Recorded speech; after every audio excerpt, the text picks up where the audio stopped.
All right. Good morning, everybody. I want to welcome those from Philadelphia.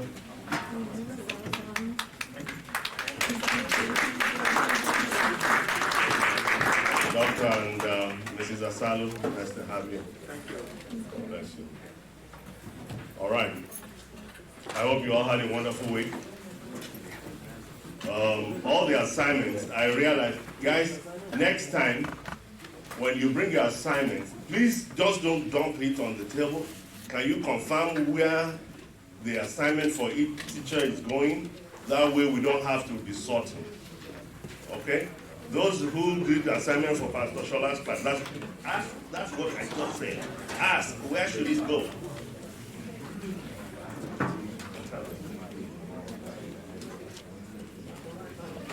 Who collected all my assignments? I don't know who's this now. We just finished everything. I will use something to be sure. All right. Just.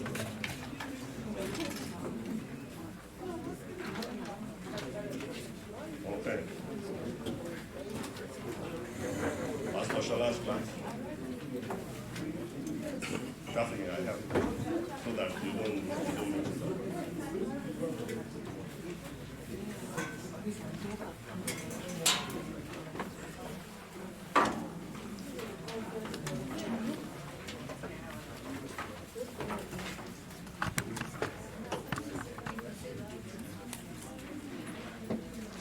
Okay. I hope you all had a wonderful week. And I hope you're studying. Huh? Okay. Everybody's studying and you are gaining understanding in all that we're doing. This is not a baby feeding or babysitting class. You are to do the work. The whole essence of this is so that we can point you in the right direction, but you do the work and study and make sure you understand what the principles are and be able to apply them. Oh boy, I forgot all I graded all your papers after the class today. Please wait to make sure you collect your papers, and I'll discuss the assignment with you.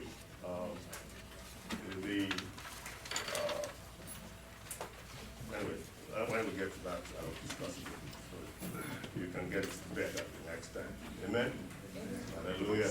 Hallelujah. So who's going to pray for us this morning? I know, say.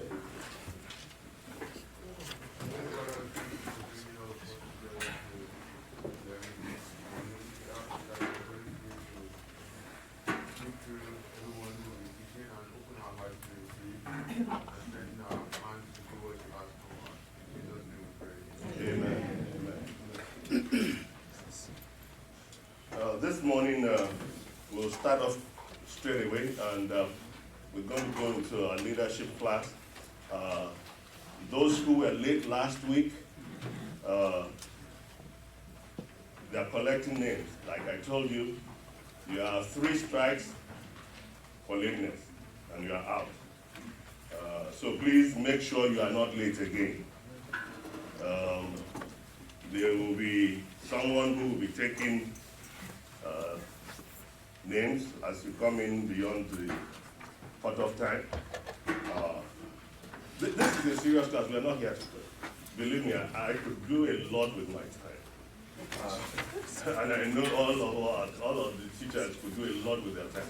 People who have come from Philadelphia are here, even at this time. So nobody in Harrisburg, or York, or Lancaster has the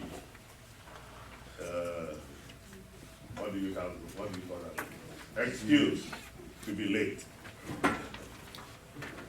This is part of the instructions. This is part of the leadership program. that you learn, when you tell people we're going to start at this time, you start at that time. You get the point. No African time. That's nonsense. In the kingdom of God, excellence is the key. Amen? All right. So I'm going to call on Pastor Eddie to take us into the leadership discussion this morning. And right after, at 10:30, we'll go on with the ministry classes. Good morning, family. Good morning. It's good to be in our BLM again this morning. I'm excited about all that God is doing with each and every one of us. You make this what you put into it. And what you don't put into it, you won't get anything out of it. You can turn to somebody and say, even though we're in a business leadership ministry training, you can say amen. Amen. What you put in is what you get out. And so we want to make sure you do that. Before I get into John Maxwell's 21 Irrefutable Laws of Leadership, as an adult educator, I understand that everyone has different learning styles. And I don't want you to be put into a box. I think that is the most ignorant thing I could do as a communicator and a teacher with regard to telling you that there's only one way. There are a number of ways. And depending on where you grew up and how you were influenced, you tend to lean in a certain kind of way of learning. And that's great. I didn't come from the culture of outside of the Western society. I grew up right here in America. So as a result of that, my learning style is actually different from the way that they teach in school. I'm a kinetic learner. I learn by what I see. I had to learn to develop the other aspects, but I'm a kinetic learner. So I pull and gain by what I see. And that brings me to the point that I don't want you to miss out on anything. So with regard to this book, on YouTube, the book is there. You can listen to it. You can see it. You can glean from it in that manner. I don't want you to lean on that alone, because that would be a discredit to your learning ability. But that's one way. Another way is that if you're like me, I travel quite a bit and I've been spending, I put in an average of 1,000 to 2,000 miles in my car on a weekly basis. And so me listening to a CD or Bluetooth connection with regard to material is another way. You can actually purchase on Amazon.com the CD of the 21 Irrefutable Laws. So I just want to encourage you. And then, of course, there's reading. You can't get past that. I want you to write this down if you write nothing else down today. Leaders read. And if you're going to lead, you got to read. You know, some of us have very strong educational backgrounds. Others of us are so glad to get out of high school, we didn't know what to do with ourselves.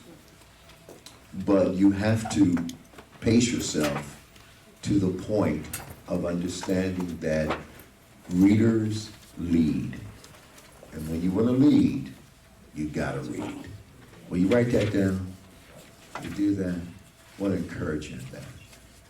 My brother, who is dyslexia, had a very difficult time with a learning style of the classical way you learn in school. But the Holy Spirit touched him at the age of 21, opened up his eyes, and how it happened was by reading the Bible. And from there, he went from being a guy who was just a carpenter, now the vice president of facilities for Villanova University. I just want to encourage you that he tapped in to the two laws we're going to talk about today. And chapters 5 and 6 is where we're going at. And before we even get there, I need to find out what you know. So in chapter 5, the law of addition. What do you know? What do you know? You read it? Yes, ma'am. That, Another microphone, please. that as a leader, you have to add value to the people you lead. Excellent. Add value.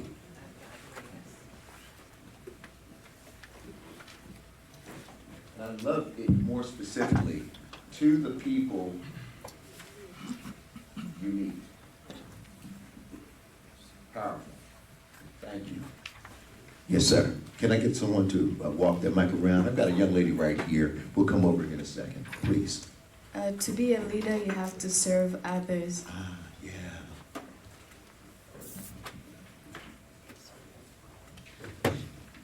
This is premium. Serve others. Yes, sir. I'm going to catch you in a second. Eugene, let me get Eugene first. Okay, you're there. You're there. You're there. You're there. Thank you, sir. As a leader, you need to understand your material before you could present it to other people.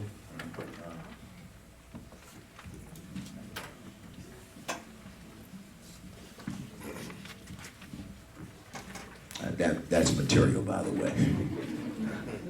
Eugene. As a leader, you treat other people well. You treat everybody well. Treat everybody well, right?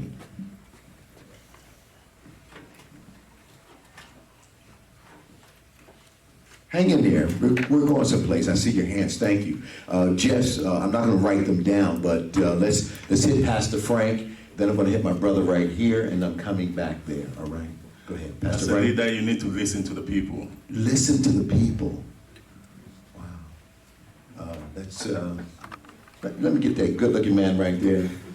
Yeah, he looks like he's Shaft. Watch your mouth. As a leader, don't take all the credit. Don't take all the credit. Yes, Miss Ma'am, you're so good right there. Thank you. Thank you.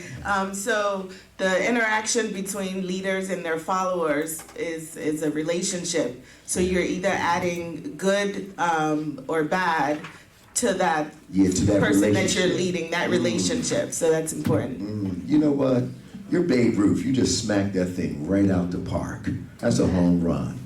It's all about relationship. One last one right here. I'll come to you. I saw your hand. I'm going to get you next round around. Go ahead, please. As a leader, you're either adding or subtracting. There's no neutral ground. That's right. That's right. You're either giving value or you're taking value away. You're either ready to open up and give good news, or how do you handle bad news as a leader? All right, I got two people. This is the last one. You're next to last, and you're last. All right, right up here. Yeah, my sister right here. She's got that beautiful glasses on. Very expensive. Yeah, and this is very important to me. Yeah. Pay your employees well and give them the benefits they need to take. Yes. Yeah. Oh, wow. Yeah. And Pastor Dion, she was saying, that's what I was going to say. That sounds like a song. You want to talk to Costco? I'm gonna allow you to do that. Go ahead, my brother. Go ahead. Well, they've said what I want to say, but I will say my own. As a leader, you don't take undue advantage on your employees. And the classical case of Costco was so touching. MD not paying themselves, as in trying to calm down. Like, when you have a situation whereby you want to see MD of a company, he will come down to come and get you, not the other way around. Thank you. Everybody put your hands together. This is fine. As a leader, you eat last, right? So hang in here. All right. Praise the Lord. All right. So let's look at a couple of laws of good leadership. And I think that these will be healthy and helpful to you. One is good leaders add value. And that's supposed to say when they truly value others. I can tell you right now, pardon me, 3 a.m. in the morning time, and after morning prayer. After night of prayer. So good leaders add value when they truly value others. When they truly value others. We have to come to a platform to understand that we're in a new environment, even in the retail experience, let alone in Christian ministry. There was a time here in America that, You went to the church that was in your neighborhood, the place that you could walk to. In the 1980s, that shifted because more people were mobile and they had more than 2 cars in the family. And then people began to drive where they want or desire to worship. It's the same way. I was at a bank. I won't name the bank here in the area. But they would give me a hard time to go about the access of my money. Now, remember, it's my money, but you're telling me I can't get it. That's crazy. I won't even dive into that. But I had to let the manager of that outfit, you're not the only game in town. I can go right down the street or cross the road there, and I can get another business that will treat me with a level of value. So we have to be careful as we're engaging or relating to people that they're not just this little clog in the wheel that helps you get to where you want to go to. And I think that some people begin to go into the whole Costco model and talk about how we need to value people, not only on the outside, it has to be value of the people on the inside. Amen. This is really a specialty of mine. I'm an expert in this area, and I'm not exaggerating. Matter of fact, I'll tell you something. Here's how can I help you to qualify to be an expert. Anything you focus on for 5 years or more. I've been married 36 years. I'm an expert. You follow me? I know what I'm talking about, all right? But I'm also an expert in what we call the consumer experience. I have a deep background in how to engage customers. Customer satisfaction, or making sure that the customer is completely satisfied, and to go beyond reason, is a leading edge in the business culture of the 21st century.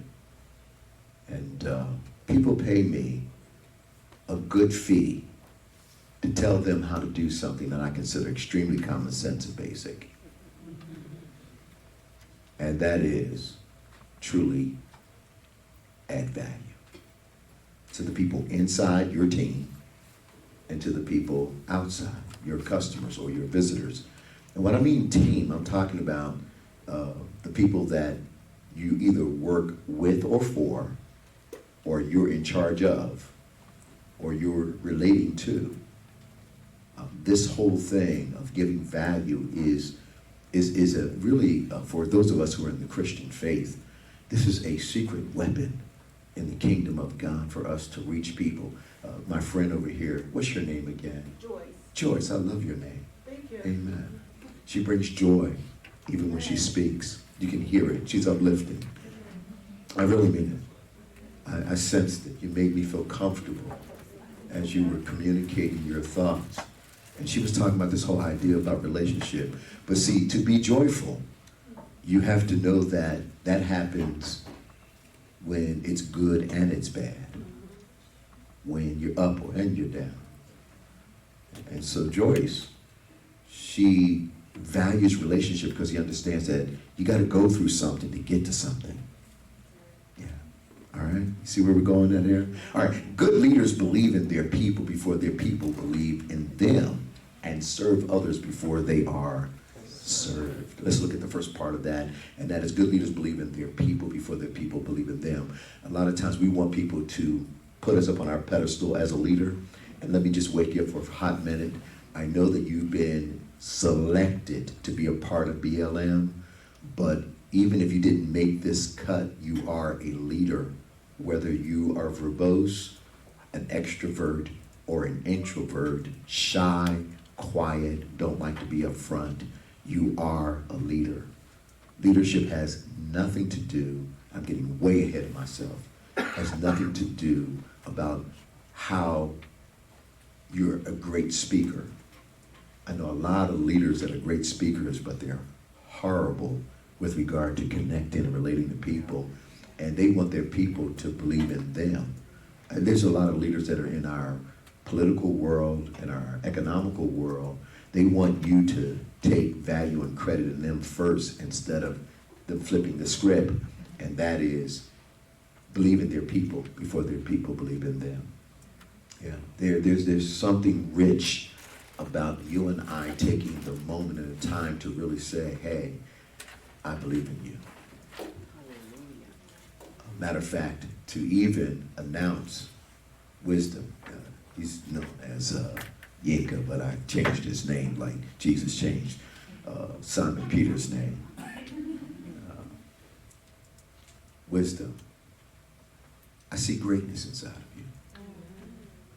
There's something of great value that you offer that no one else has on planet Earth. And literally my life has been changed since I've been engaging you. When you speak, I listen. And others do too. That's one way of building value. You speak truth into the life of the individual that you're connecting with. You give them what the rest of the world is unwilling to give. There are people that will come into your influence and your realm of experience, and they have not gotten a good morning from the person that they sleep with. They weren't told that they were special. They were talked down at. They were called everything but a child of God. And then you come around and say, there's something beautiful about you when you come into my world. Following the power of it. You know, a lot of people say, oh, Eddie, you're from Philadelphia, you got game. Yeah, I do. But I'm authentic. I'm authentic. I'm real. I mean what I say. I wear my heart on the outside here. I have a high value of authenticity. I believe in being transparent and real. You're going to get realness from me. I'm not going to fake the script. I've been a pastor for 30 years, and one of the biggest failures is that we allow our people to make us into idols. And then the first thing God goes after is the idol. That woke you up, didn't it? All right. And serve others before they are served. And I just said this to Pastor Deanna, and that was, it said, hey, leaders eat last. You know, she had a whole lot to say about Costco.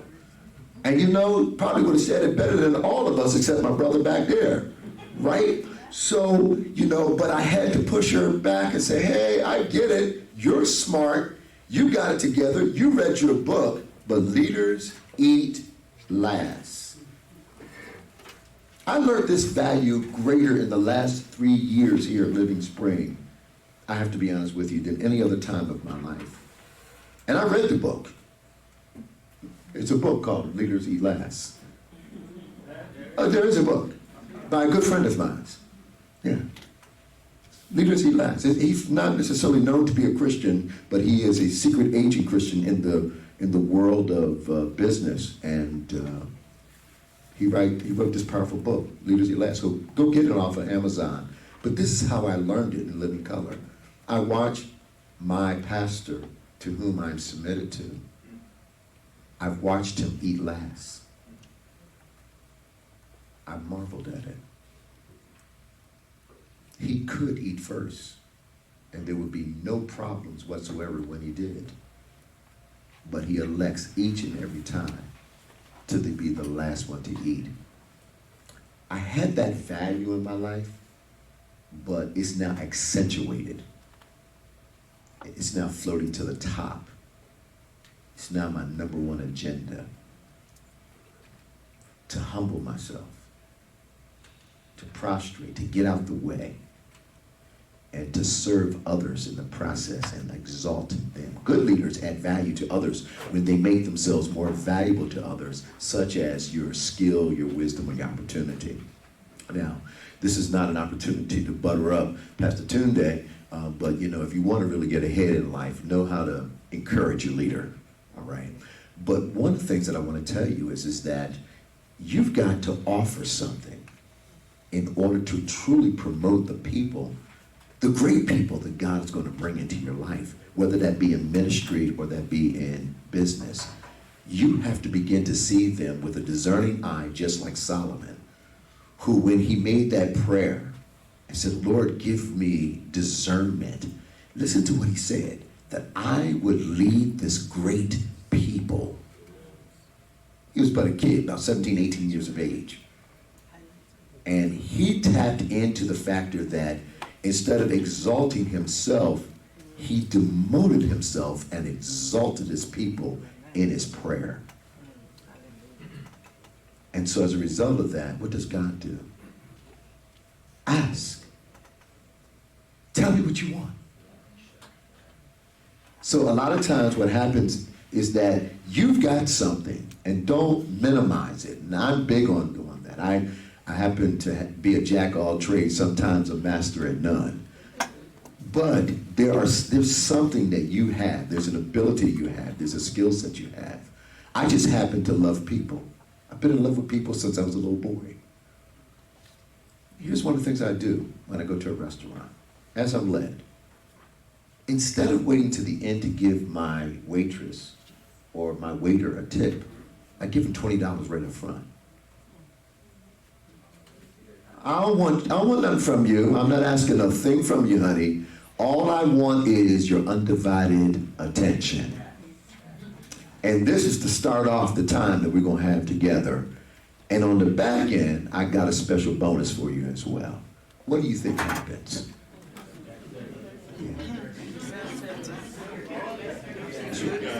I got all the attention, right?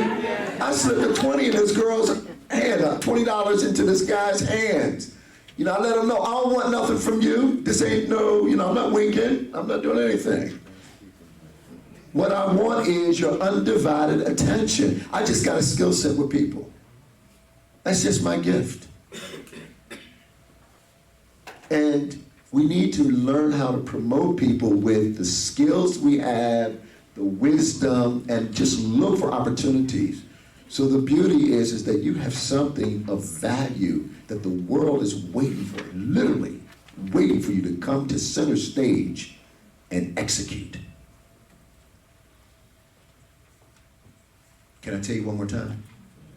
The world is waiting for you to come to center stage to reveal, now I'm going to get spiritual with you, the glory of the Lord, the beauty of God that's inside of you, because the world is yearning for it. It's crying for it. All of creation is crying, and it's waiting for you. All right, so here's some more guidelines to adding value, and that leaders add value to others and relate to what others value. Now Joyce told me about relationship, but now I'm going to relate to you in terms of what you value. I'm going to promote what's important to you.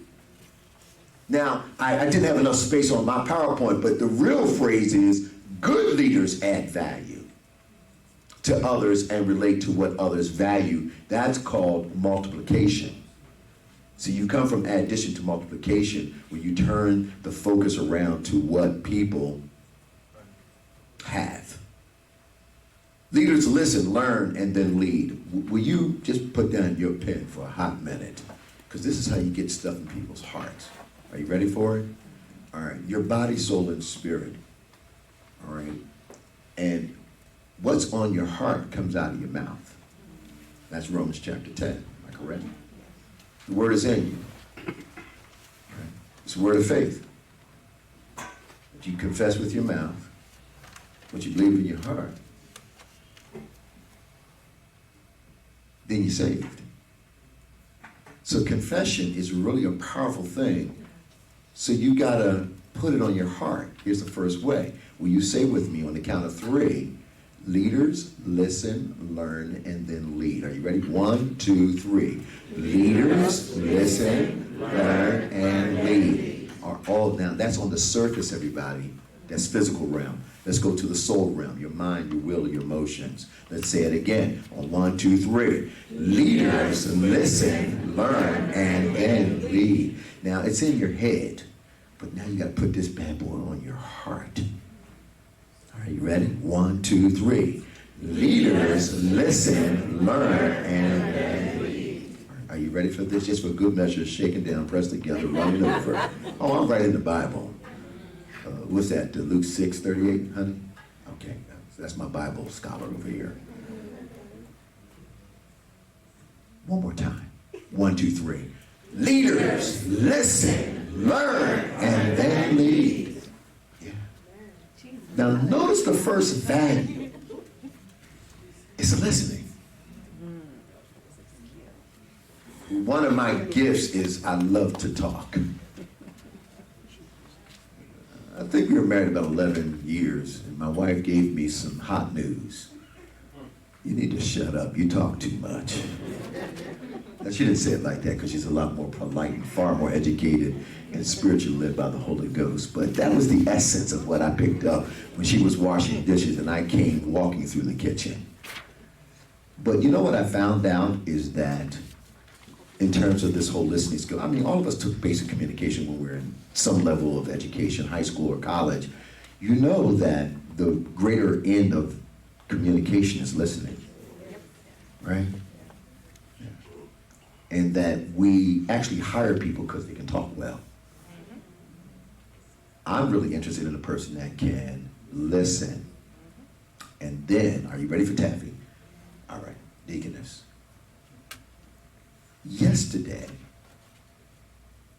as we were talking at dinner, and we were together with my wife, by the way.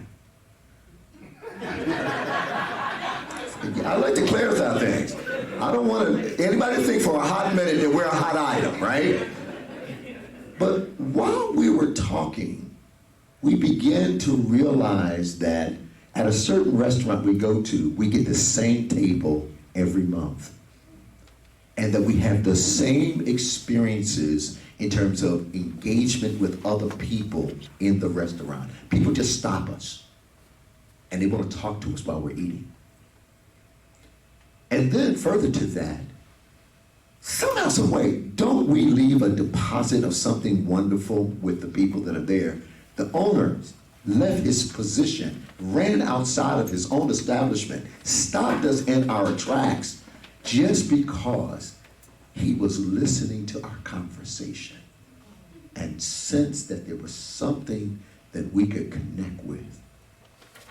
That he just said, hey, listen, you guys just come back anytime you want to.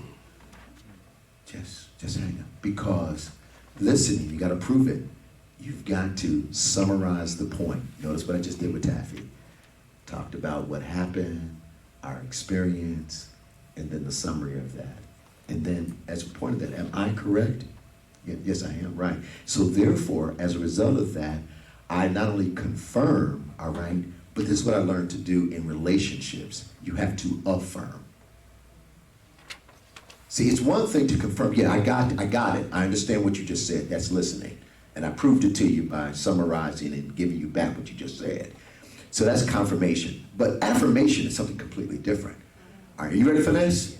Honey, you are the wind in my sail.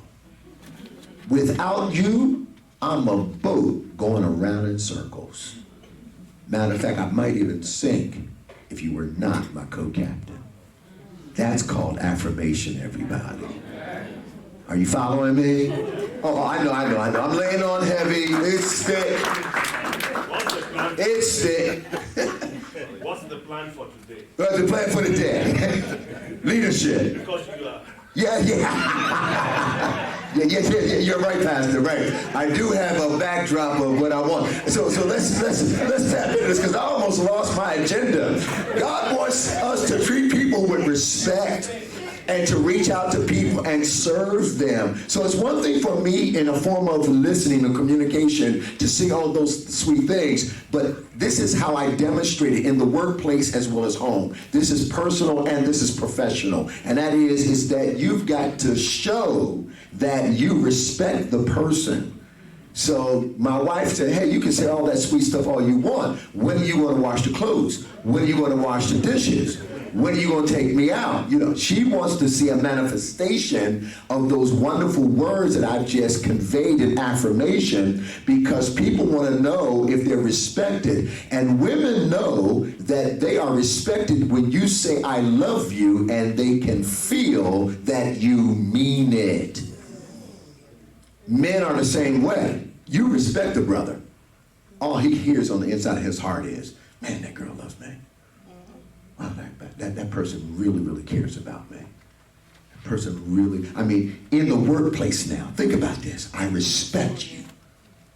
I don't denigrate you. I don't disenfranchise you. I don't discourage you. I literally respect you. All she hears is,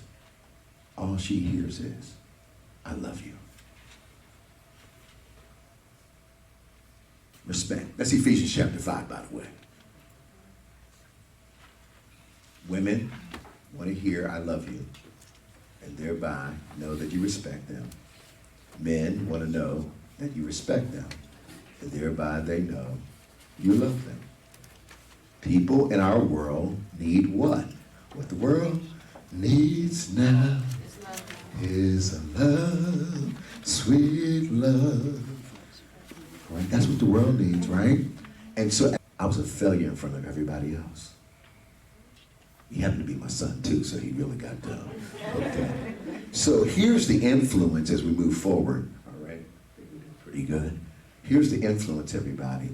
And that is that the influence comes where you are able to bridge to where people are and begin to lead them to places that you believe that they need to go. All right? You don't have to be in command to influence.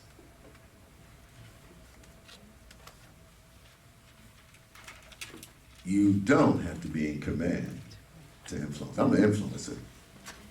I look for every opportunity to influence. I influence in politics. I've got congressmen who want to be congressmen asking me how they can become a congressman, and I've never became a congressman. But he knows I'm an influencer. Same thing with business.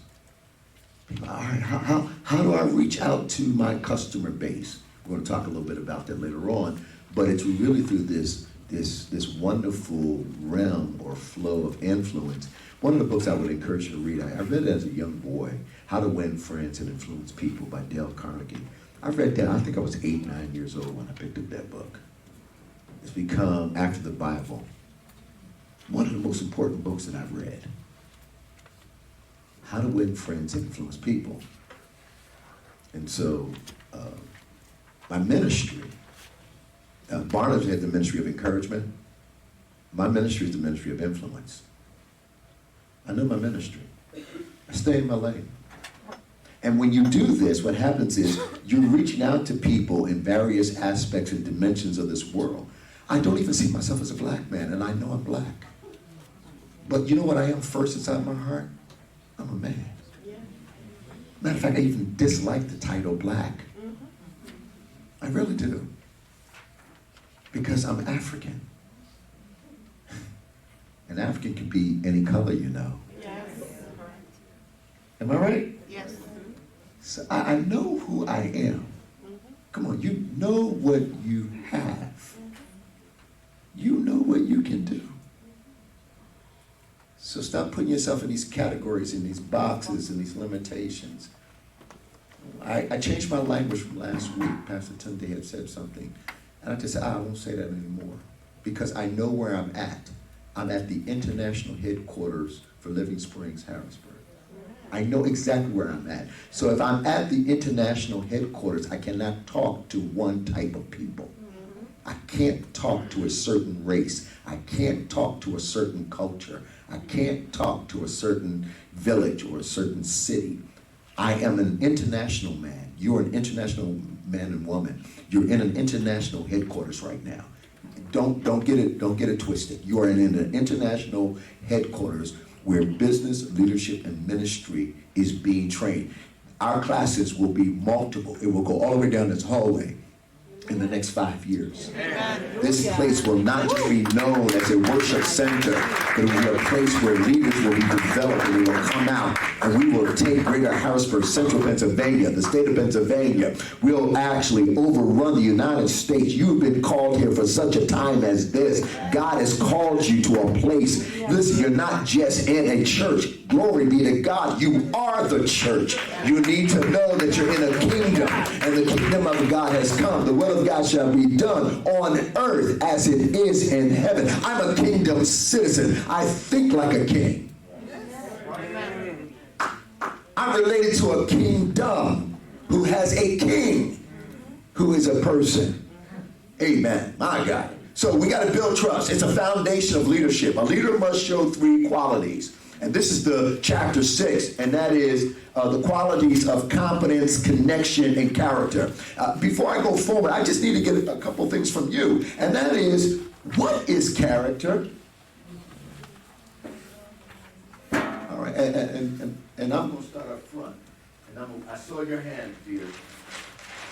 Well, while you're back there, Brother Paul, hit my sister right there. And then walk forward to this man of God's beautiful wife. Good morning. Good morning. Character is doing the right thing even when no one is looking. Doing the right thing.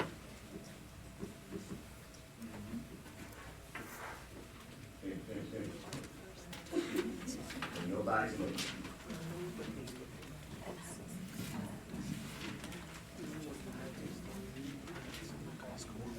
All right. There you go. Go ahead. Character.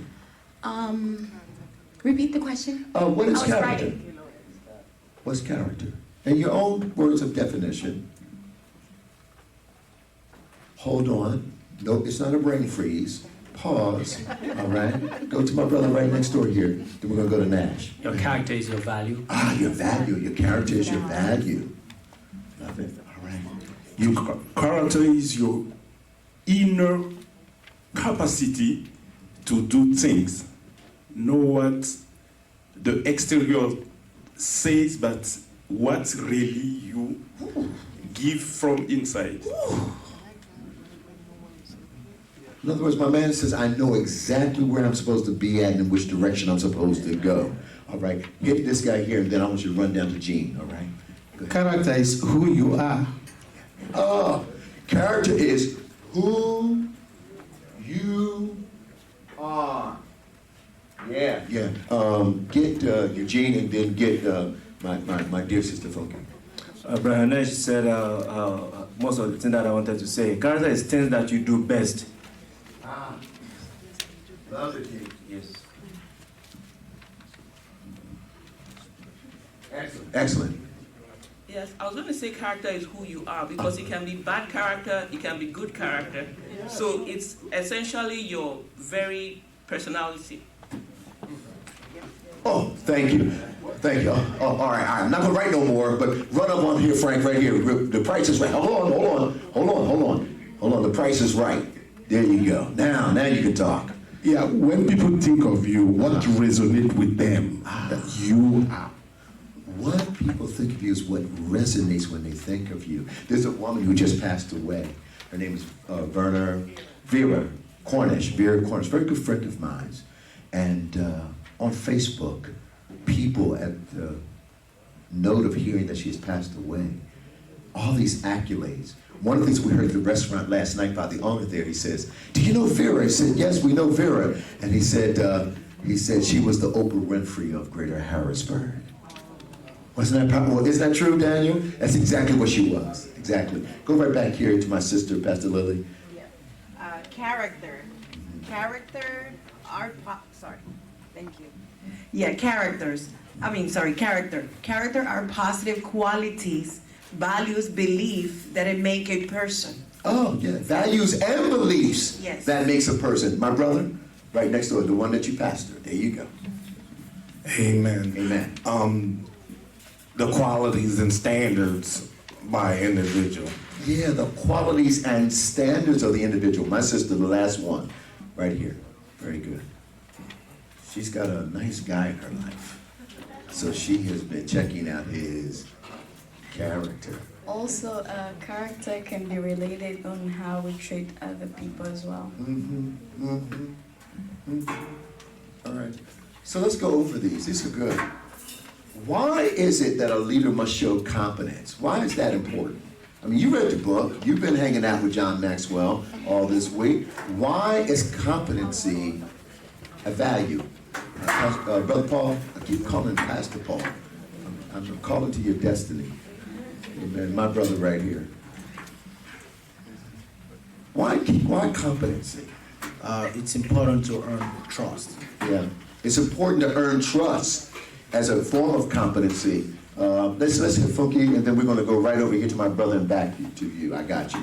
All right. because a leader has to lead by example, and you have to be competent in what you're leading people. That's right. Yeah. That's right. That's right. It's not a guessing game. Now, there are going to be times in leadership that you've got to fake it until you make it.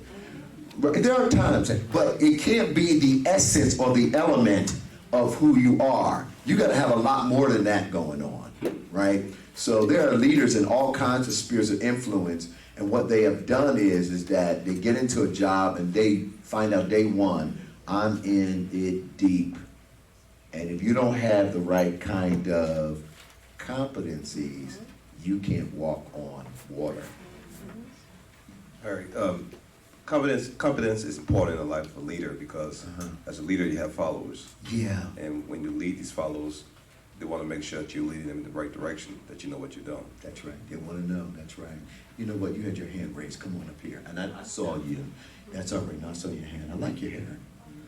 Yeah. Now, do you twist that yourself or that cane twisted? It's all the above. All right. Yeah, I bought it twisted. You bought it twisted. Yeah. But it's yours, so it's twisted. It's mine, yeah, because I bought it. Yeah. But it's yours. Hey, I don't care if you bought it. It's yours.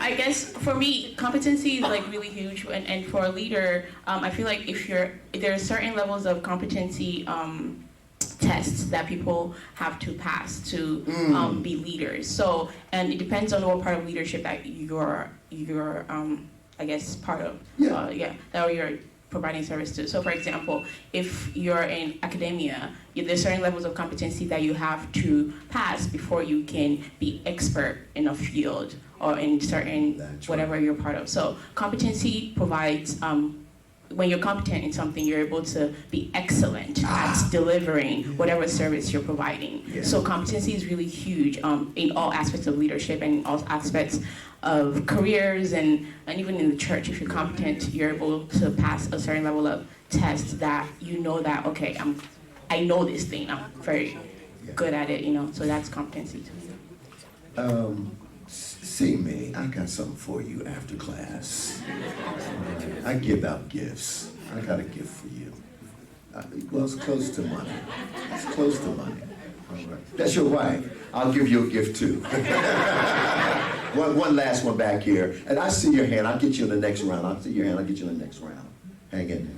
So also part of competence is how well you function, if you function at a certain standard, like she was saying. Mm-hmm. So how can I then follow a leader in which their function is lacking? Mm-hmm. Yeah, no. That, you've actually caused the sun to shine on the moon by that statement. And what I mean by that is that, I often have wondered, why do people follow certain leaders when it's obvious that something is lacking? I see your hand, leader. All right. This is Shepherdess Temi. All right. Hey, I'm just going to let her talk. I got you. I have not forgotten about you. In competence, you cannot give what you do not have. So you can pass down information that you do not yourself know or practice already. Yeah. And so often in life, what happens is that we pour out stuff that we have no reservoir for, or we find ourselves empty and we're trying to give people something. As leaders, we are called to effect change in the lives of the people. But if you as a leader, you don't have change in you, then there is no way you're going to pass it out onto people or the people you're leading. You've been hanging out with her. I can tell. That's excellence. That's powerful. I just want to really just put my arms around connection, because without of communication, then what happens is there's a failure in both. So you have to have this effective communication piece going on. I'm consistently working on that. And when I have failed in communication, I'm actually leaking out competency and perhaps even some form of integrity in my character. Because I gotta get it right. Because I want to make sure that the people I'm related to, connected to, are getting it right. So leaders must admit, look what I just did. Leaders admit mistakes and put the organization ahead of the personal agenda. Listen, I would love you to think that I'm all of that in a bag of chips. I'm not. That doesn't mean that I'm not aiming for higher ground, but I found the best way of getting up to the next place is that, did you ever hear this before? It's not original. That failure is next door or the next step to success. So go ahead and admit that you blew it. I missed it. I didn't see it. Go ahead. Do that with some sense of integrity. That's character. Let them know, hey, you know what? I thought I had that handled, but I'm not really good on follow-up. And I need to get the right person in the organization to handle the accounting because I didn't study that in school.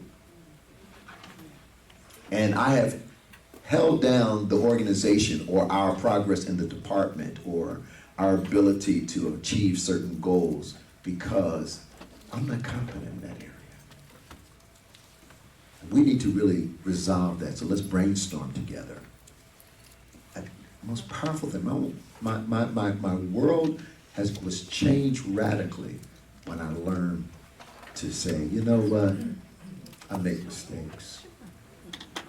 So how do we access? Because we need to apply the law of solid ground. We got to apply it. So how do we access trustworthiness with our followers? And that is by letting them share their opinions, their point of view, their insight. And look, and don't take it personal. You know, like I hope that your wife, you didn't take it personal, man. I want to give your wife a gift. Don't take it personal. I'm just trying to encourage the woman that's in your life. I don't want her. She wants you. All I want to do is build her up. Can you take that opinion for a hot minute? Just for a hot second. You can swallow that, right? So now I can give your gift to somebody else, okay?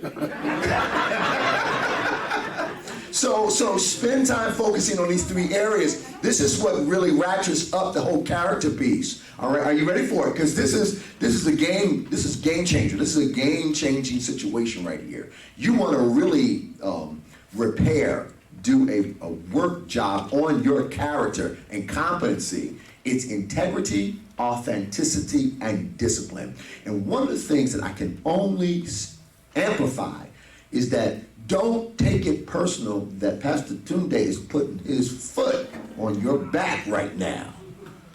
Don't take it personal. Discipline is the secret to inheriting the earth.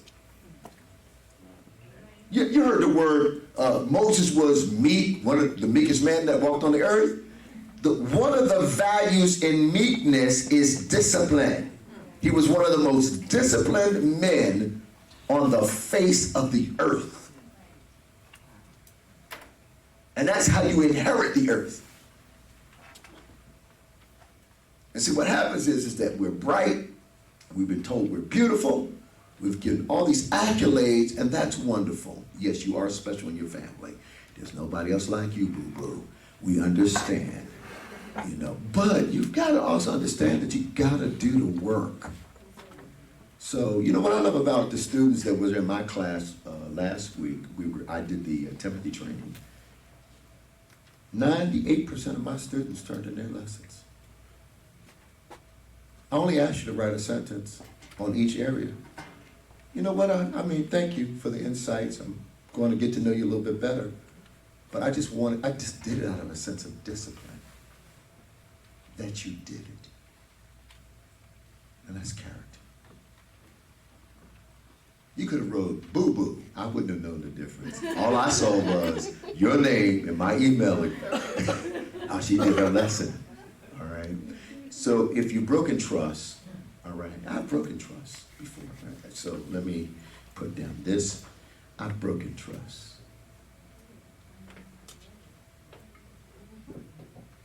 I'm trying to teach you the lesson of owning up to mistakes. I've broken trust. Go ahead, tell somebody. I may hurt a little bit. but I've broken trust. I've broken trust. Broken trust. I'm telling you, this is an altar call right here, everybody. This is Ministry 101. I have broken trust. Now, you can't get in my business to find out what areas I've broken trust in, because that's none of your business. I've broken trust. So how do I do that? I've got to apologize. Are you seeing that? I've got to apologize. First thing you got to do, you broke trust? Hey, the road to healing is apologize. And don't just say, oh, I'm sorry. No, because nobody wants to hear your sorry self say, I'm sorry. What they want to know is, when you apologize, are you going to change? See, that's the repair of character. That's what we're going after here. And then, hold on. And then, I apologize, because this is how we are. At least my friends back in Philadelphia. I apologize. I told her I was wrong. And then all of a sudden we forget step number 2.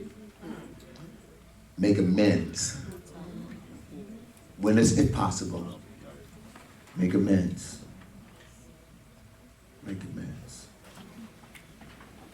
I don't care what anybody says.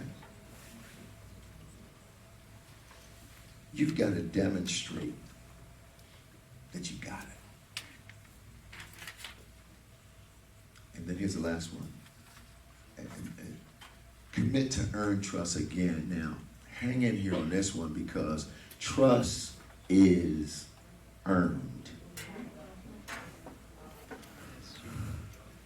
It's a deposit at a time. Oh, here's another one. Are you ready for this one? You choose to trust.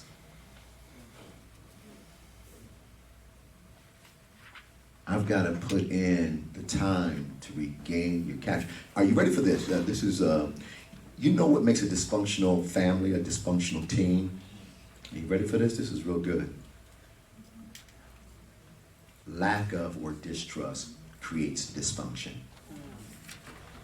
So are you ready for this? So, some of us come from dysfunctional families. You may think it's normal, but some of the stuff that's going on in that work environment, in that worship environment, in that business, in that ministry, it may feel normal, but if there's distrust, it's dysfunction. If I don't trust you, I'm always questioning where you're at, what you're doing, how long you're going to be there, when you're coming back. Did you follow up? Did you not do it? I told you to do it a week ago. So all of that is just dysfunction, everybody. All right, you want to hear how you get functional? Trust is the foundation to functionality. And it's earned one step at a time. This is leadership. And, I'll give it to you like this as I'm closing.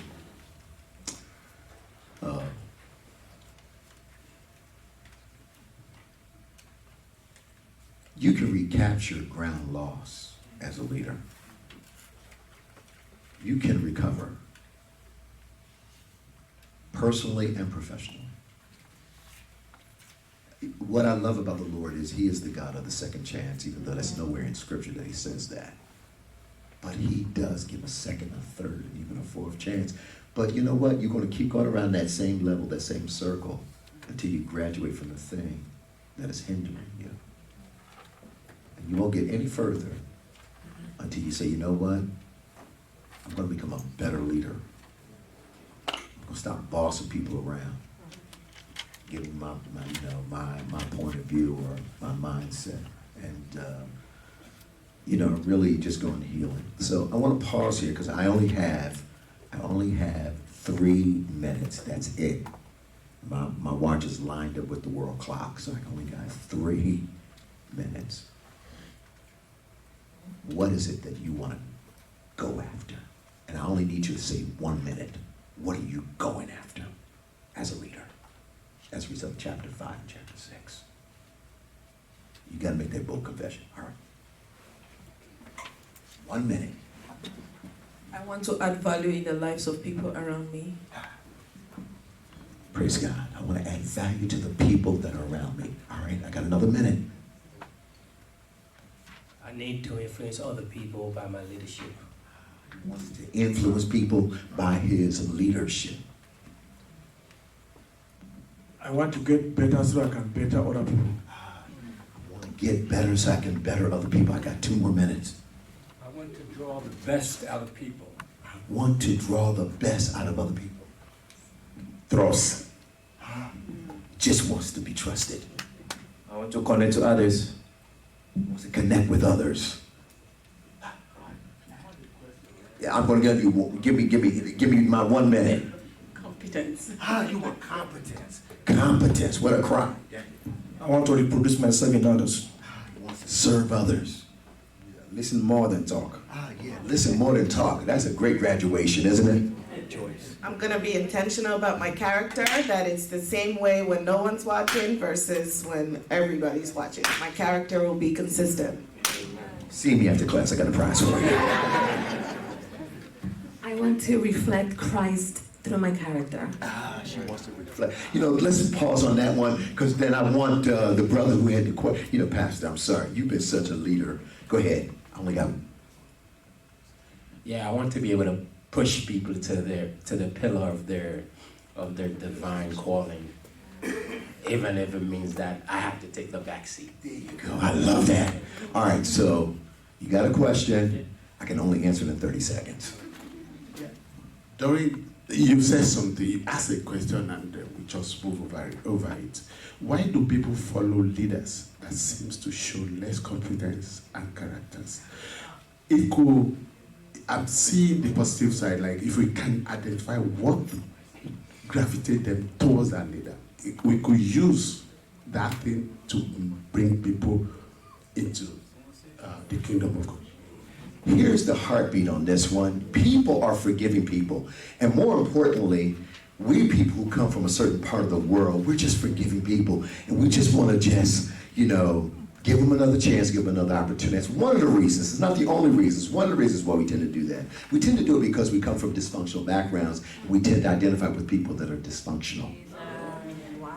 And so we get used to that dysfunction, and then we allow that dysfunction to influence us by the people that we're led by. Yeah, I have to be honest with you. And that's the end. I'm sorry. Lord bless you. So glad to be with you this morning.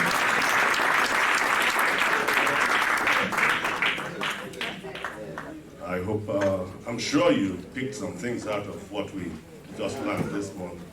And I hope that's going to reflect in the way you do things as leaders, whether you're a pastor, whether you are a home fellowship leader, whether you're a ministry leader, in every area where you are leading, it is important that you reflect what you have learned.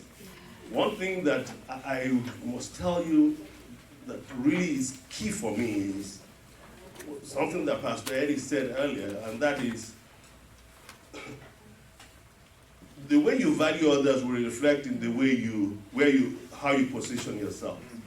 So he said something about, I didn't read that book that says leaders eat last. When you put others first, it will reflect in the things you do. When you see, for many people, when we have programs, they say, Pastor, why are you not eating? Because all I'm doing at that time is looking and seeing who is not being taken care of. You cannot be sitting down and eating, and then you see somebody who is not being served. It's so difficult.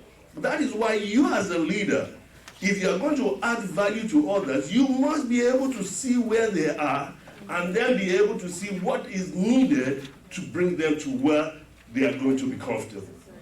Do you understand it? They're all connected. So, that reflects in your character, that reflects in your competence, it reflects in every area of your life. If you are going to be a real good leader, you have to become competent in what you're doing. And if you are valuing the people that you are leading, you have to improve yourself to add that value to their lives. Every material that I ask you to read, I read them over and over. And even more, so that we can bring that value into your life. And you start to live that life. Because if you don't live it, people will see it. And you can't do that. You can't be, that authenticity says you live what you preach. That's right. Okay? All right, so let's give the Lord a clap for that.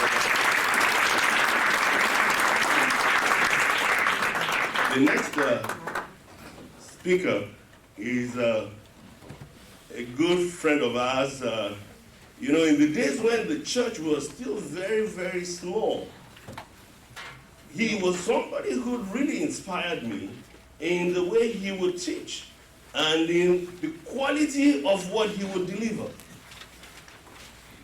And so when I had the opportunity, we had lost connection for a while. When I had the opportunity of meeting him about a month ago, I was so excited because I knew it was divine timing for this program so that he could bring the wealth of experience and knowledge that he has to impart it into you guys. The whole point of us doing this is something that Pastor Eddie said at the beginning. I wish you could see what I see. That the greatness of what is coming. But you guys have to be fully equipped and ready to take on what God wants to do next. And you cannot do it unless you are really equipped properly. And so that's why I hold on to you. I push you because you can't get out there and be doing wishy-washy stuff. You can't leave people and be messing around. You have to do it with excellence. And this person is a man of excellence. I mean, he has led, he's worked on Wall Street, he's worked with Pastor, he worked with, he will tell you all the places he worked, where I was like, okay, that is good. I mean, he's been CEO of big banks and all that, but he is a servant of God by excellence. And that is why I want you to really take note as he brings the message to you today. Those in the pastoral class will go over to the other class because of the schedule, we still have to keep everything together, okay? But I don't want you to, I want you to, we have to continue the pastoral class as well as continue this group. I purposely brought him to the bigger class so that the majority of you will be here, but hey, pastors, you've got to go on to. Hello. How are you? Can you all stand up, please, for a minute? Yeah. And bring your hands to right in front of you like this. And turn this way. Well, remember, I'm facing left, so you have to face left. And then turn this way. And say, and say. Good to be back. Pastor Tunde and I go back a long time. And when we saw each other at Pastor Fumi's 60th birthday, and he actually left his seat, reserved seat, he and his wife, Pastor Inka, moved to where I sat, and we sat there the whole time. And I said, this man, each time that I go for war, I want him to be with me. And if he goes for war, I want to go with him. He's a dependable man of God. And I'm here with my wife and my daughter. Sweetheart? Yeah, she went to work full day, flew to New Jersey. Then I picked her from the airport and we drove all the way through the night and got here at 3 a.m. And she's still smiling. So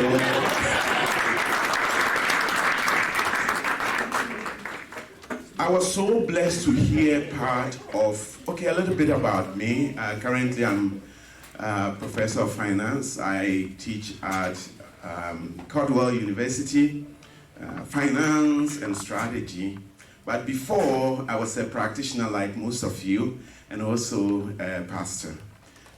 Like Pastor Tunde said, when the church started, I was leading the team of church planters. We were going around visiting homes and all. But when Pastor Tunde came in, everything else changed. Glory to God for his life and for Pastor Inka, who has been solid by him. Let me not say too much about myself because of the time, but like Pastor Tunde said, I have worked with mostly banks. I've been a chief financial officer for Standard Bank, EcoBank Transnational, Citibank, and some others. But today I'm here to talk to you about leadership, and I was so blessed by Pastor Eddie Cross's presentation. Man, those insights are just from the throne room of God. Yeah, and I know you are blessed and I'm blessed. I'm going to continue. There are some aspects of my presentation that will overlap with what you have already known, but you know that we learn by repetition, right? Yes, that's right. Yes, we learn by repetition, and I'm going to try to explain what I believe both research and the Word of God has taught me about leadership. How do I use this? In fact, if you give me financial formulas, I will solve them right now. But these, let's see. I told you. I put it off. Yeah, let's. Oh, I figured out. So what I'm going to do today is to take you through, again, what Pastor Eddie may have covered about leadership, but also to give you a little bit more insight about what research say about leadership. So we have so many books written about leadership from people with different perspectives.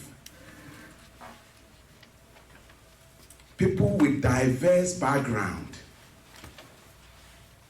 When I was a practitioner, when I talk about leadership, it was very different from now that I'm an academic. So people with different perspective and concept may bring insight about leadership, and every one of these perspectives is good. It fits part of the puzzle. There is no either this or that. There can be this and that. So take it that wherever there is an overlap, it's a repetition, and wherever there is a new insight, it is to fit the same puzzle so that the man and the woman of God will be excellent in the things that God has placed in their hands to do. Good so far? Yeah. Usually when I'm teaching a class, I would want to know everybody's name. But today, we don't have the time for that. And I can tell you, I can remember everybody's name. Do you believe me? No, I can't. So what is leadership? According to research, there are only 3 things that you have to know about leadership. Inspire, confidence, support. If you forget everything else that I have said today, and you walk out of here and somebody asks you, what is leadership? Just remember, inspire, confidence, support. So leadership, according to those research that I have read, is that it is about inspiring confidence in people. And through the same inspiration, you get their support to get something done, a goal achieved. If it's an organization, you are inspiring confidence in those who work for you or those that you work with, and you get their support to get the organization's objectives met. Oh, let me ask you one question. Why do people set up companies? Why do investors put so much money into companies to set them up and to run them? Who can tell me? Yes, please. To make profits? To make profit. Excellent. In my class, you have to clap. I didn't bring gifts, and I will talk to Pastor Eddie so that he can show me some of his tricks. He's amazing. I wanted to win one of those gifts. Yes. So, and my wife was saying, "Oh, man, can you clap for Pastor Eddie?" Yes. It's like this man reads my mind. Excellent. But people set up companies to make profit. Even if it's an organization that is non-profit. Okay, let me take you another level. When people hear profit, it's only the small piece of the puzzle. Really, their target is to make wealth. To create wealth. That's right. And so the profit becomes just a part of the creation of the wealth. The reason people set up companies, like my sister said, is to maximize whoever owns that company's wealth. That is the goal. So the leader is to inspire confidence in the people that he or she is leading and to get their support to make wealth for the owner. Cool? That is a leader. And then Pastor Eddie has already covered this. Leaders should attain productivity, quality, and satisfaction in a given situation. So the leader is not only inspiring confidence and get the support of his people to achieve the goal, but he's also making sure that at the end, the people will be satisfied. The leader's satisfaction and the led's satisfaction is very important. If people are not satisfied under your leadership, they walk away. Because there are so many other leaders out there. And you will see from this that everyone here is a leader in a situation. Okay. Now, there are 3 factors involved in leadership process that I want you to know. It is, of course, if this is about leadership, there should be a leader, right? So there is a leader, and there are the group members, which we will call followers, okay? And then there should be a specific situation that the leader is leadership in. So 1, the leader, 2, the followers, or the members, and thirdly, the situation. Somebody that you may not think is a leader, a situation comes up, and he's inspiring people, giving confidence to people, and getting their support to get something done. Every husband here is a leader. Every wife here is a leader. Okay, so any questions before I go on? Any questions about it? Maybe you have heard a lot of definitions about leadership. This is just one of them to bring clarity. It can inspire confidence, get the support because of the inspiration, and achieve the goal. Okay, let's go on. Oh, I told you. Unless a situation comes up, you may not know what kind of leaders you are leading. So these are some of the roles that some leaders may occupy. So some are figurehead like the Queen of England. She doesn't have any power on the policy, but she's there. And nothing gets done without the Prime Minister going to talk to the Queen. But she doesn't influence policy. She is a leader. People look up to her. In England, you don't mess up with the Queen. but you can't look at any tangible thing that she does that you may call that, oh, she's the one ruling. But she's a leader, a figurehead, because she inspires confidence in others and she gets their support. Okay? Spokesperson. Well, you know who spokesperson are? Yes, so a leader can be a spokesperson, a leader can be a negotiator. Oh, I like to talk about marriage a lot. So when there is a second and the third and the fourth world war in a marriage, somebody that you never thought can negotiate and mediate goes in there and sit those who are fighting down, and he starts listening to them and counseling and negotiating peace. That is a leader. We have coach and motivators. I think, Pastor, one of your giftings, as I see, is a motivator and a coach. That's a leader. One is a team builder. Pastor says that there is this church that we have to start in this community here. How are we going to do it? Then one person says, I know a brother who is just an evangelist. And that other one that we worked with. So this brother comes and starts picking people and says to Pastor, do you want to work with this team? And Pastor says, yeah, I actually like them. That is a leader right there. He builds teams. Then there's one that is team player. Most people think that a team player is a follower. No, he's a leader. That's why I'm saying that everyone here is a leader. It just takes a situation and something is activated in you to inspire confidence and to get support to get something done in that situation. So team player is a leader. Then you have the technical problem solver. Oh my goodness, these guys are like them, because I used to go around. Who are IT people around here? Oh my goodness. They are some of the great leaders I have seen. Something doesn't work on your computer and it stops your whole day.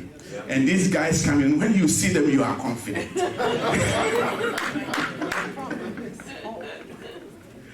You know that by the time they leave you, your work will go on.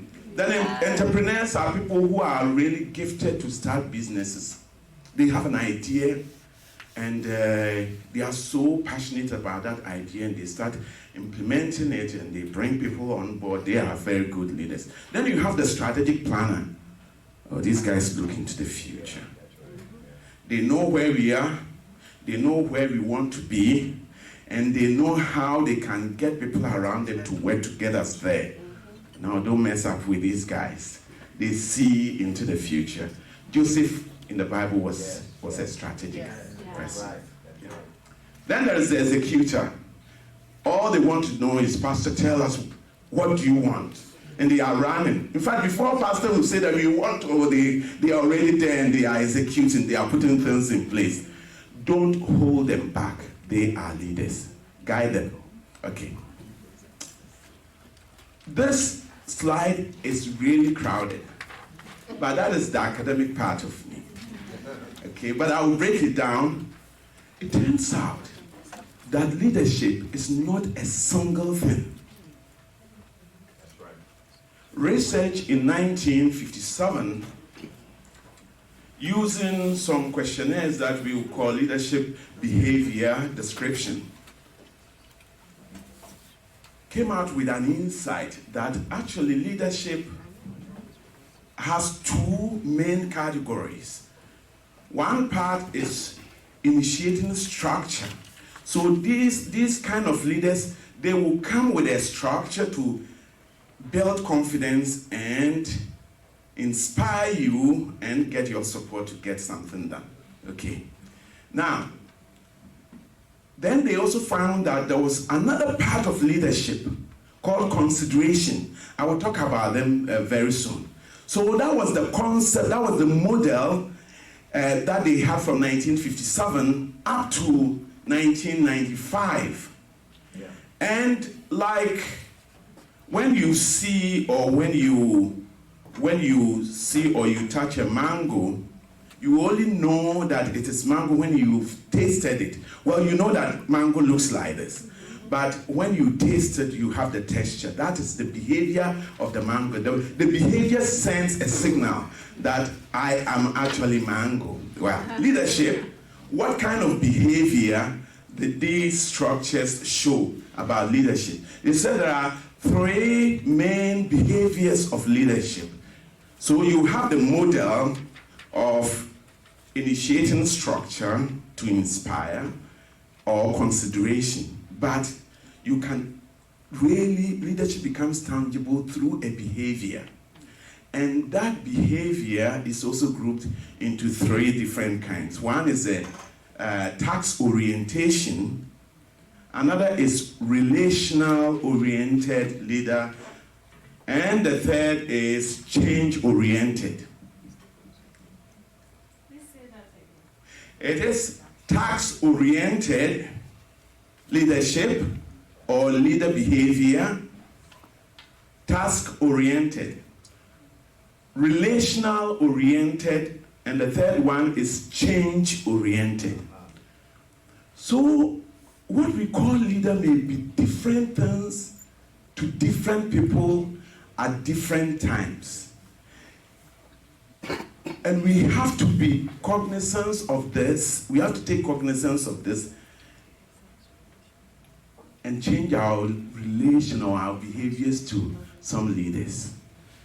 From 1959, another research, multi-factor leadership questionnaire, so they asked a lot of people specific questions, and then they did statistical and other research with it, and came up with this other model that leadership can be transformational or transactional.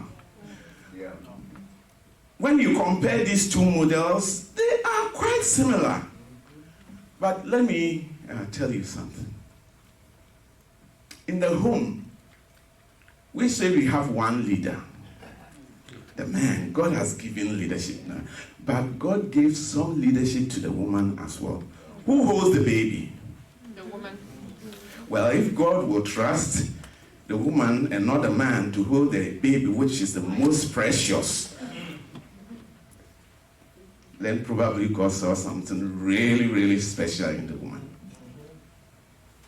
In a marriage, one of the leaders, either the man or the woman, can be transactional or can be transformational. They can be structure-oriented or consideration-oriented. We will understand very soon. Not that knowing this will help you to influence them. Knowing this will help you, individual, to influence yourself and inspire yourself and build confidence in yourself that whatever they are doing, you have to take an approach of helping them to do it because they are leaders. Again, caveat. Although I say that somebody can be structure-oriented or consideration-oriented, or if we use the 1995 model, they can be transformational-oriented or transactional-oriented.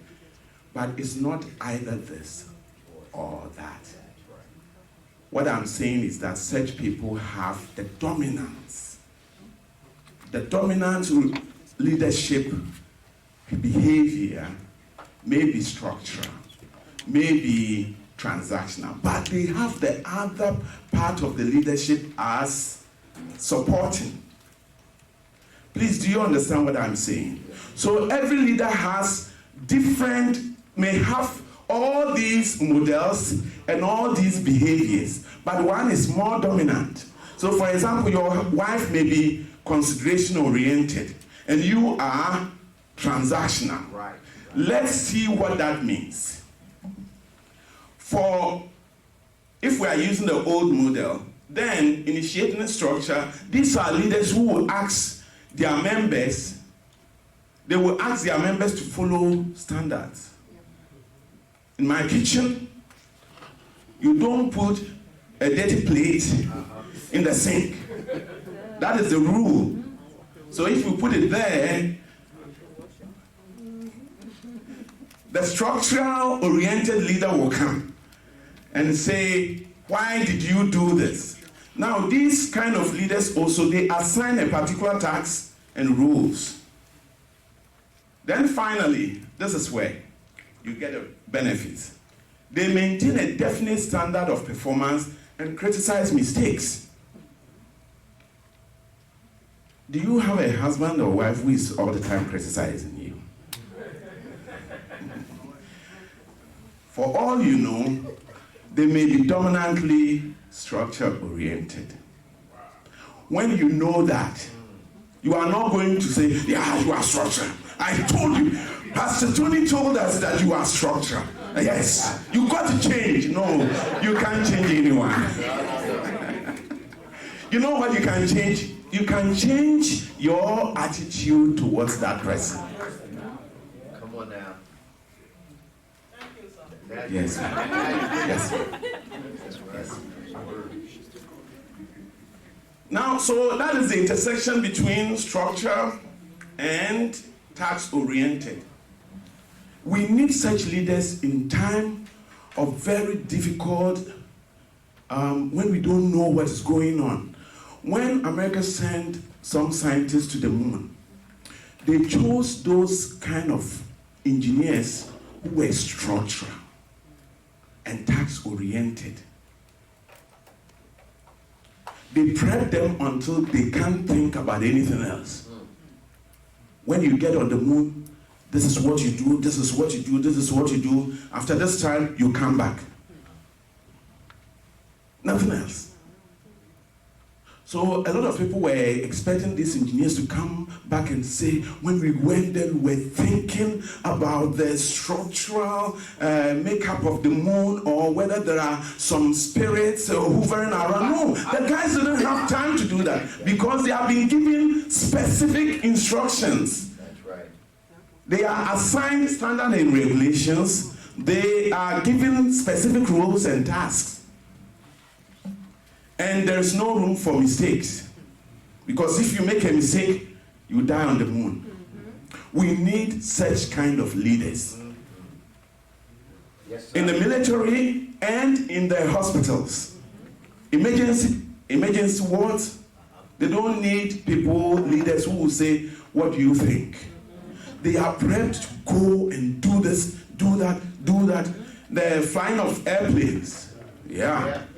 You follow, they are leaders, the pilots are leaders, but they won't say, what do you think?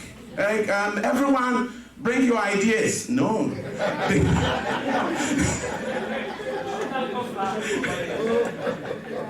By the time you do that, the plane will be coming down. So they follow specific instructions. We need them. If somebody is task-oriented, or structurally oriented, we need them. But in situation, remember what I said in the beginning, leadership shows up in specific situations. And we need, in some situations, we need this kind of leader. That is why God made them so. Then, we have the consideration, leadership. I think that our pastor today is a considerate leader. Yeah. Consideration oriented. Let's look at it. They are relational, their behavior is relational. They will stand back and see who hasn't gotten food. I used to play the keyboard with a team, a group of people, and we will go and play at meetings like this. And after this, there's food. When it comes to the food time, that you will see what kind of leaders people are. The task-oriented will go straight and gobble about 2 or 3 dishes before he asks, where is my wife?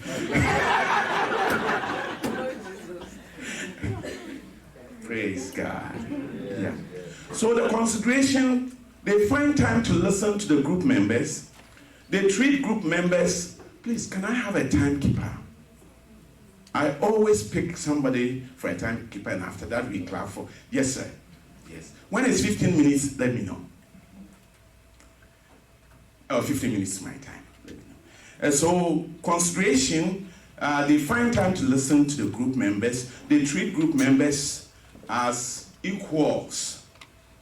They look out for personal welfare of individual groups, consult with the groups when making decisions, and they get groups approval in matters that are really important.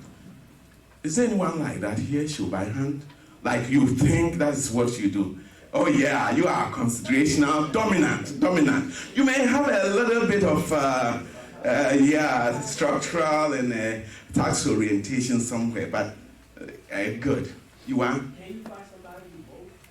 Yes, like I was saying, but one will always be dominant. Yes. Yeah, the Lord our God made it so. So that different situations that come, different people will move into that leadership. Okay. Yeah. Then with the new model, you have transactional. Again, please, don't tell your husband or your wife that you are transactional. I tried it once, it didn't work too well.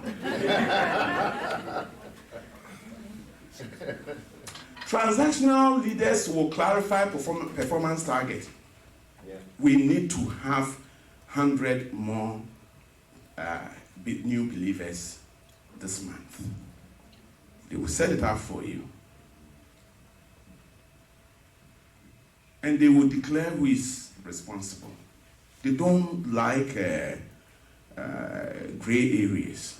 They will set things up. It looks very much like the old model where people give standards, rules, and all that. But this time, they give some room for the leader. How you will do it is your problem. But I want to see this at the end of this. And you are the one responsible for it. That is a transactional leader. So they also focus on mistakes and deviations. To do things perfect for a transactional leader is the norm. Yeah. So you go and say, you see, I've done all this, I've cooked, I've this. So what are you talking about? This is what you are supposed to do. But let the salt increase a little bit. Hey, your food is too salty. And you are saying, oh, he's criticizing everything I'm doing. No. He's dominantly transactional. That is how God has created him, so that the same thing he's doing to you, when a situation comes that nobody can help to solve that, he uses the same qualities to solve it. And you are proud of him and say, oh yeah, that's my husband. But when he was using the same thing against you, you always criticizing him. No, you know it's not always. There are a few times that he bought flowers for you and didn't criticize you. The idea is to know this. It will not change the person that you are leading or the person that you are observing behavior. That is not it. But it will make you be more accommodating. Do you know that no medicine can cure? That's right. Oh, I'm shocking some of you. No, they don't cure. No medicine cures. They only increase your capacity to contain something. Go ahead and preach. Thank you. So knowing these things, the different leadership and all that, will make you hold back at times when you really want to go for a Third World War. Cool? You can say that again. When you are ready to punch somebody in the nose, and then you remember, maybe this leader or this person is a transactional leader, and that is the way he functions. He focuses on the mistakes, because for him there is no room for mistakes. But you know he makes mistakes, okay? And you want to say that, why are you focusing on me? You make mistakes. No, you don't say that. Because you know that that very thing that is making him criticize the mistakes is the thing that he uses to inspire confidence in others and to get their support to get something done. And by the way, God will be working.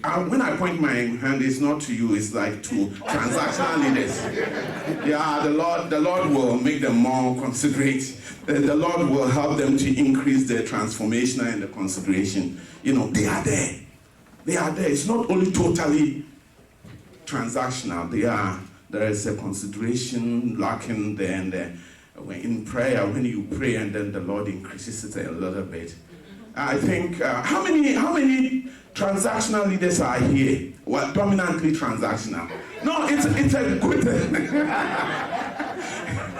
Somebody is promoting you. Can we clap for him?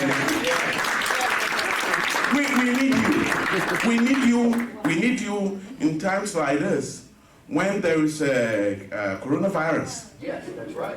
And somehow you have known that there are some rules that you can follow to help you. This is the guy who is going to make you efficient at keeping you from getting the virus. You need him in times of uncertainties because they go by the rule and they leave no room for, very excellent minded. Then there are some of us here. We are transformational. We emphasize the greater good of the group and act in a way that builds respect. Okay. We consider the needs and aspirations of individuals, like Pastor Tunde will stand back and look. Considering the need of some individuals, all right, and look out for the welfare of the group. They lead by that.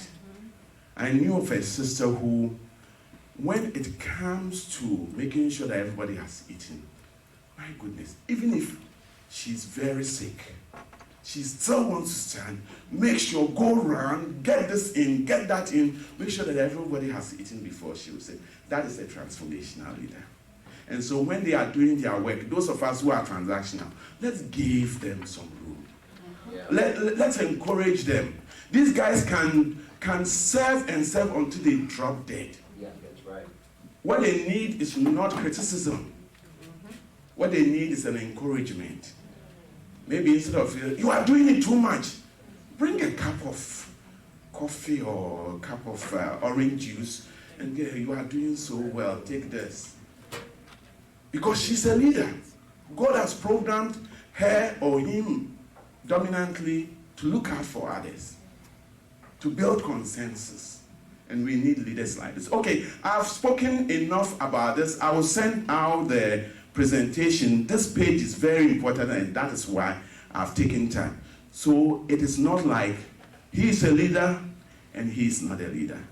He's a transactional and he's a transformational. Or he's tax-oriented and he's this. No. We all have bits and pieces of it. But there is one that has like 80%, and the others may have 20% or maybe 5% or something. Okay. Cool? Good? Yes, now we go for it. And this is where the jacket comes off.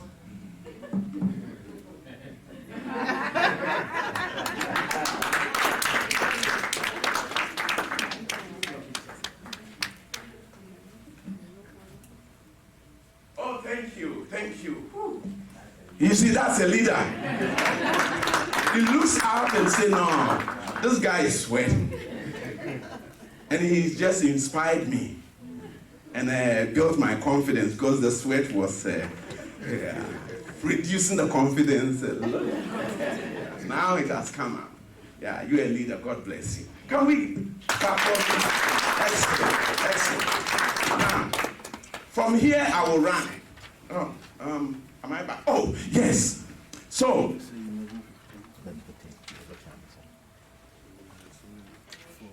to be an effective leader, one needs followers, good followers. Now, what we call followers, please keep in mind, they are leaders with different behaviors and characteristics. The time for them to take charge hasn't come yet. Okay, so they are following. Thank you, sir. So they are following, but they are leaders in their own right.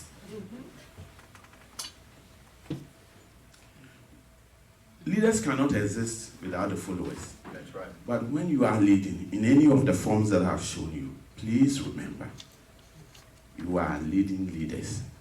It's just a matter of a situation come up, and they are going to be leaders. Okay. Which means that, well, I won't go on research again. These are followers, leaders in disguise, but followers that you will meet even in the church or elsewhere at work. So there are some of those who walk alone. They are isolates, okay? And then there are some who will be bystanders. You are preaching your heart out and they are asking somebody whether they turned off the stove this morning. Okay, yeah, they are bystanders. And the best example is to see when Jesus met with a crowd of people. There will be different kinds of people in the crowd. Some are bystanders, some are followers, some are disciples, and some are apostles, but they were all standing around there. Followers are also like that. Please don't leave anyone out. Then the bystanders can become participants. How do bystanders become participants? Remember the definition of leader? By inspiring them to build confidence and get their support. Some of these guys are very good. The bystanders. They need you, whether you are transactional or you are consideration or you are whatever, to encourage them, to inspire them to become participants. And when participants are well trained, they become activists. Yes, that's right. Come on down. That's right. That's where the leadership comes out. So take David in the cave of Adullam. And he says, if only I can get a bit of the water from Jerusalem well. And these activists, they just sneak out without even telling David where they were going, and they get the water and bring it to him. Yes. Bystanders can become participants can become activists. These are the people who are evangelizing and bringing people in. Then they get to the die-hard, hardcore. Okay, I won't spend time on the hardcore. When you get to the hardcore, that is where they call you disciple. I will come to this later. But the followers can become leaders only by education, which Pastor Eddie and Pastor Sunday are doing, education, and then you are put in place where you can have experience, and then even when you have experience, you have to have a mentor. Nobody knows it all. You have to have a mentor. That is how you become a good leader. Companies were expanding all over and becoming global companies, multinational companies. And when you start growing like that, you need leaders. If the company was just in the US, and now they have become global, they are in Nigeria, they are in wherever, you need leaders to run the business there. So they started sending out leaders that had proven themselves locally here in the US and send them there. They gave them all the training, all the tools. But a lot of them went there and failed. Why?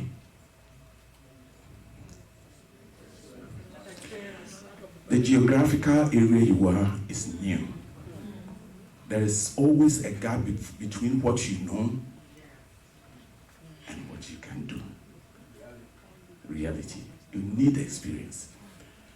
The research also found out that those leaders who were sent there to be followers for a while, for a year or so, learn the language, know the culture, move with the people, really find out how things work, and be involved.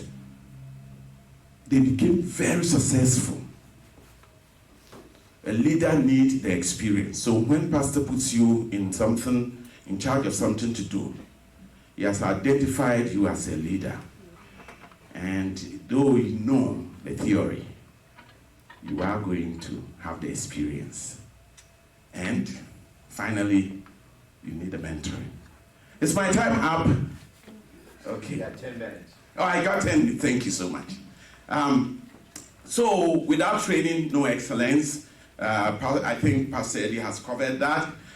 Training begins at a local church. Like the story I just told you, you need experience in the local church. No matter how many books you read, if you don't have the experience, you will not become successful.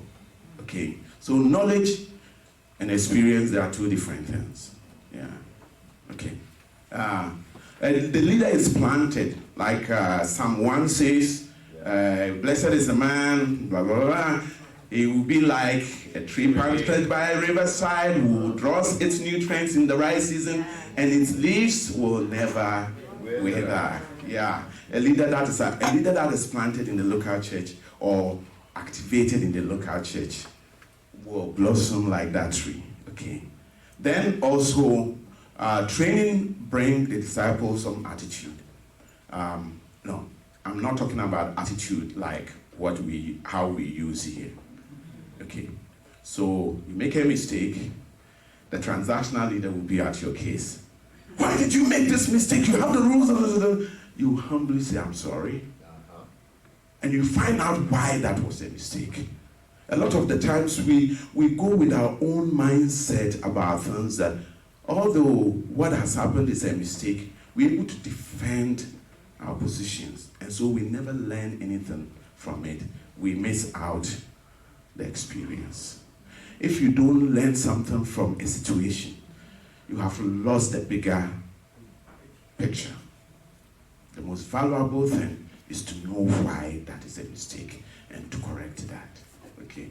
And then, I have some things here. A leader who eventually become a diehard, so a disciple, should learn to listen. Pastor Eddie covered that. Can I tell you a little story? I like stories. So, those of you from Africa, did anyone take A-level exams? Advanced level, very good. One of the most difficult courses in those days, advanced level, was geography. That's right, yeah. So we had this geography teacher who was a marker, he was an examiner. He came in and said, you guys, you spend too much time writing about theories when you see the questions. All that you need to do is to describe the landform and give examples, give where you can find it, give measurements. That is what the examiners are looking for. And he said it so jokingly, it passed. Most people missed it. They weren't listening. So the exams come. By God's grace. I remember the exams was 3 hours. By 2.5 hours, I finished. And I folded my arms, gone through and folded my arms. And my colleagues were looking at me with a sad face. He couldn't write the exams. When the results came, some of them asked me, what did you write? I said, just what the teacher said. Please listen. A lot of marriages are breaking up because somebody is not listening. A person is saying, this is hurting me. Come on, just sit down and ask open-ended questions and find out why this is hurting. Listen. But we bring our mindset, you also did something that hurt me. You have missed it. You are not becoming a good leader. A good leader listens. Whether you are transactional or considerate, you will listen. Okay, let me move on to an example. You know the story already about Timothy and how he was in Acts chapter 14. Paul goes to a city and he preaches, and I think that is where Timothy was converted. 5 or 6 years later, he goes back to check on them, and everybody talks so well about Timothy. and Paul being dominantly transactional. You don't mess up with Paul. He said, I need somebody that will go with me to go and preach. And the people look around and said, yeah, this guy Timothy. Everybody spoke well of him, both from inside the church and outside the church. So Paul takes him and circumcises him. One of the most painful things a man can go through. It doesn't come close to childbearing. I mean, I heard a story of one of my friends who was in the delivery room, and when the wife shouted, the guy passed out. So the doctor had to abandon the wife who was delivering and take care of the person who has passed out. Yes. But for men, that is one of the most painful things, especially when you are grown. And this guy, this leader, this committed leader, yielded himself to get that done and follow Paul. Over the years, Paul was calling Timothy my son. But as Paul got older, he said, he is my co-worker. Come on now. Yep. He was no longer a son. This guy has proven himself so much that even Paul says that we are on the same level now. That's right. That's the example that I wanted to show you. I've talked about this over 6 years. So what kind of leader was Timothy? He was a follower leader. He was a servant leader. He was a leader though, but he stayed back supporting Paul to get things done. Most of the leadership in the church is like this. Follower leader. You look at what the vision is, what God has given to the pastor. As he walks with God, you follow him. Although you are a leader, you have opinions. Sorry. At times you have to let your opinions sit and ask the pastor, what do you need? How are we going to get there? Or if I know something, I recommend it to you. If he doesn't do it, it is his own business, but you are a follower leader. What else did Timothy do? He was trained and developed into apostle. He overcame personal problems. In fact, as he was serving with Paul, he had still some problems that he was still working on, like a stomach ache.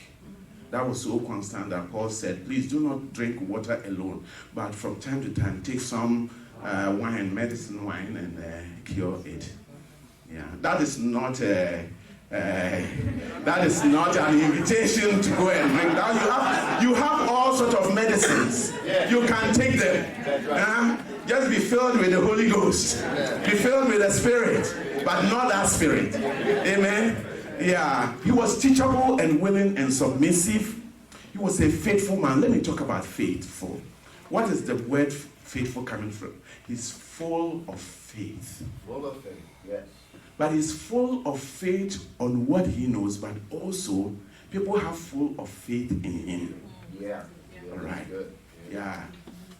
He was an example. He was well thought of by all others. That is the kind of leader. No matter what kind of leader you are an example, and you are well thought of, not only from the people in the church, but outside the church. In fact, Paul says that if somebody is a leader and he's thought of very well in the church, but outside the church he has problems, he's fighting with his neighbors, he's doing stuff that people are talking about, he shouldn't be qualified as a leader inside the church. So those outside the church, non-believers, unfortunately, a lot of the times, including me, yesterday I was going to pick my wife from the airport, and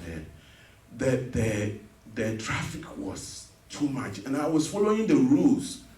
And somebody just drove around me and said, move, move. The words that came out of my mouth, I prayed, Lord, let no church member hear this.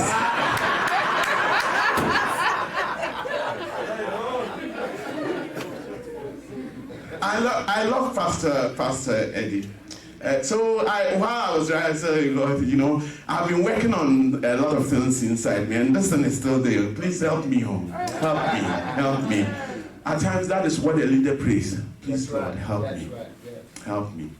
A lot of things you can't change on your own. A lot of things you get them changed by faith. Your faith that God has the power to change everything inside me. And you keep going. It is well designed to keep you praying. Well designed to keep you praying. Okay? You will try, you fall, you try, you fall, you try, you fall, until you come to God and say, Lord, I need resources. And this is my son because you have asked. I give it to you. Okay, let's move on to qualities of a local church leader. It's very similar to what we saw on Timothy. You have to have a good reputation inside and outside the church. The brethren must also examine your fruit. If when you are squeezed, something horrible comes out, probably it's not a good fruit. Oh, I like mangoes. Please, do you know that there are two kinds of ripe mangoes? When mango gets ripe, depending on the kind of mango, it becomes yellowish something. But there is one that even when it has become yellow, when you bite into it, it's so bitter. Yeah. So outside it looks ripe, but inside is so bitter. You don't want that. Okay. Submissive, ability to follow, learn, and imitate and serve kingdom priorities over self-interest. Let me also say this. 2 minutes more. Thank you so much. When a person cannot okay, so this is it. We are all driven by self-interest. Please accept that.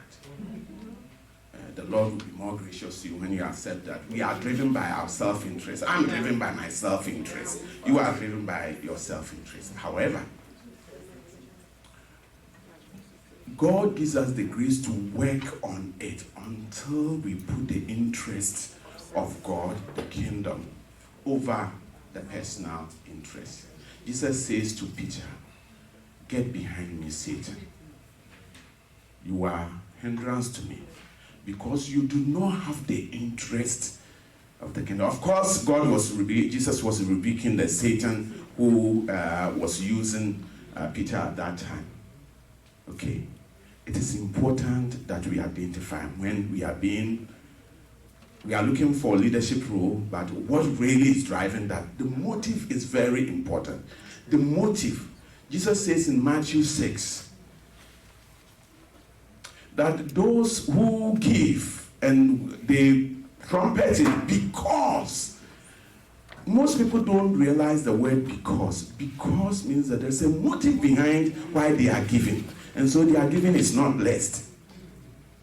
The motive behind it is that so that people will see and give them praise. Okay. So self-interest should come under kingdom as a kingdom priorities as a leader. Ability to follow and imitate, we have talked about it. And we're going to have discussions and answer these questions, but I will let Pastor Tunde send you copies and you will answer some of these questions. We're going to be group sessions, but I spent so much time on the attributes and the behavior of leadership that we couldn't get to it. And finally, there is a little bit of assignments. I'm a teacher. I want to grade now, please. So you will get these from the presentation and do the work and then send them to me. I'll grade them for you. Pastor Tunde will send them to me and I'll grade it for you. God bless you.